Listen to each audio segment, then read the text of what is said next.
नमस्कार। तो साल 2026 का बजट जब आया तो ऐसा लगा कि बस भारत एक नए दौर में कदम रखने ही वाला है। मतलब घोषणाएं ऐसी ऐसी थीं कि एक बहुत ही शानदार भविष्य की तस्वीर आंखों के सामने आ गई। जरा सोचिए, सेमीकंडक्टर मिशन 2.0, साथ साथ हाई स्पीड रेल कॉरिडोर, 5 बिल्कुल नई यूनिवर्सिटी टाउनशिप्स, अरे और तो और एआई से चलने वाले सरकारी कामकाज के टूल्स। मतलब लिस्ट इतनी जबरदस्त थी कि सच में लगा भाई भारत तो बस कुछ ही दिनों में एक डेवलप्ड देश बन जाएगा। और देखिए, एक एनालिसिस ने तो इस बात को बिल्कुल सटीक तरीके से कहा भी कि ऐसा लगा मानो भारत कुछ ही दिनों में एक विकसित देश बन जाएगा। वाकई बजट में जो सपने दिखाए गए थे उनका स्केल ही कुछ ऐसा था। लेकिन सवाल यह है कि क्या इन बड़ी बड़ी घोषणाओं के पीछे के जो आंकड़े हैं, जो नंबर्स हैं, वो भी यही कहानी सुनाते हैं? तो चलिए इन वादों की चमक के पीछे की जो असलियत है उसे थोड़ा कोरेद कर देखते हैं। तो ठीक है, शुरुआत करते हैं उस चीज से जो हम सबको, मतलब एक आम टैक्स पेयर को सीधे सीधे अफेक्ट करती है। अब देखिए, मिडिल क्लास को सबसे बड़ी उम्मीद क्या होती है? यही ना कि इनकम टैक्स में कुछ राहत मिलेगी।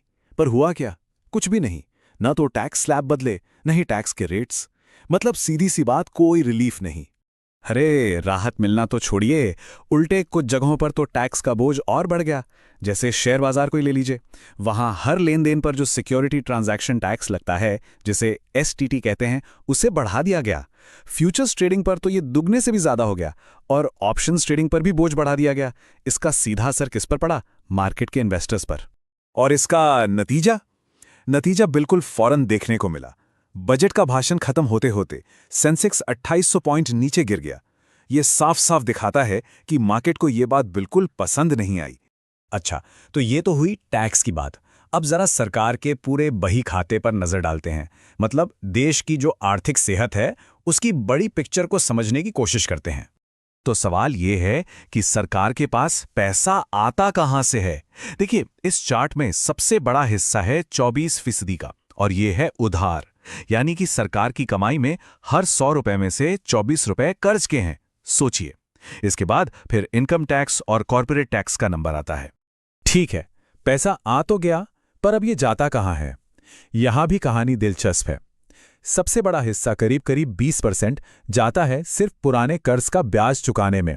मतलब सरकार जो भी कमाती है उसका 5वां हिस्सा तो सिर्फ इंटरेस्ट पेमेंट में ही निकल जाता है।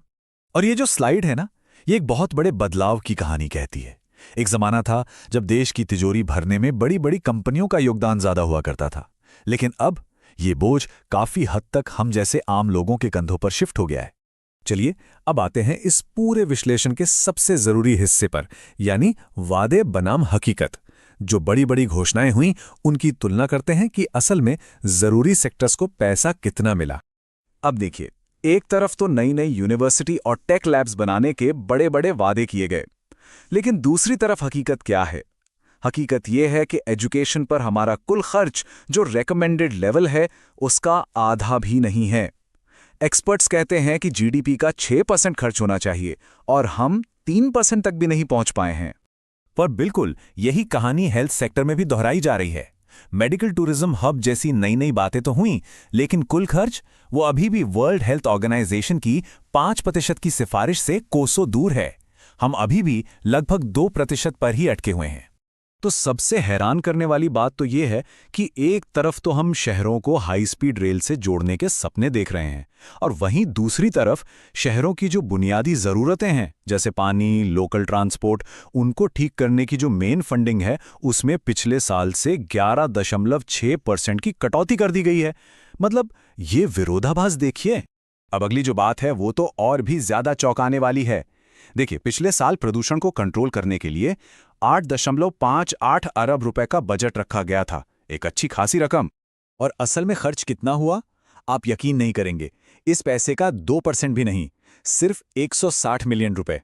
इससे एक बात तो साफ हो जाती है कि सिर्फ बजट में पैसा रख देना ही सब कुछ नहीं होता, उस पैसे का सही इस्तेमाल होना भी उतना ही जरूरी है। अच्छा, तो अब बात करते हैं भविष्य की दो सबसे बड़ी चुनौतियों की।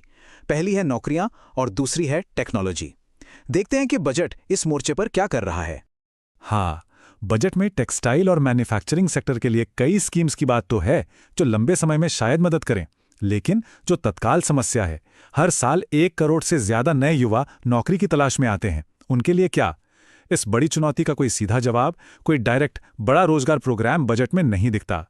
एआई की जो क्रांति चल रही है, उससे निपटने के लिए बजट डेटा सेंटर्स बनाने पर जोर दे रहा है। पर पहले ये समझना जरूरी है कि ये डेटा सेंटर्स होते क्या हैं। असल में ये बहुत बड़ी बड़ी बिल्डिंग्स होती हैं, जहां से एआई और क्लाउड सर्विसेज चलती हैं। लेकिन इनमें बिजली और पानी की खपत बहुत बहुत ज्यादा होती है। और इन्हीं विदेशी कंपनियों को भारत में बुलाने के लिए एक बहुत बड़ा इंसेंटिव दिया गया है। ऐलान ये है कि जो भी विदेशी कंपनी यहां आके ये डेटा सेंटर बनाएगी, जो इतनी ज्यादा बिजली और पानी इस्तेमाल करते हैं, उसे 2047 तक यानी 20 साल से भी ज्यादा के लिए टैक्स में पूरी छूट मिलेगी। तो एक तरफ तो हम एआई का इंफ्रास्ट्रक्चर बनाने के लिए टैक्स में छूट दे रहे हैं, लेकिन दूसरी तरफ इस बात पर चुप्पी है कि एआई की वजह से दुनिया भर में जो करोड़ों नौकरियां जाने का खतरा है, उनका क्या होगा? इसका कोई साफ प्लान बजट में नहीं है। तो जब हम इन सारी बातों को एक साथ जोड़कर देखते हैं, तो एक पैटर्न साफ नजर आता है। पैटर्न ये है कि घोषणाएं तो बहुत बड़ी बड़ी हैं, लेकिन उनके पीछे जो पैसा लगाया जा रहा है, जो फंडिंग है, वो या तो नाकाफी है या फिर उसकी दिशा ही साफ नहीं है। और आखिर में ये पूरा विश्लेषण हमें एक बहुत ही बुनियादी सवाल के सामने लाकर खड़ा कर देता है। सवाल ये है कि जब किसी देश का भविष्य बनाने की बात आती है, तो एक बजट की असली कीमत किस चीज़ में होती है?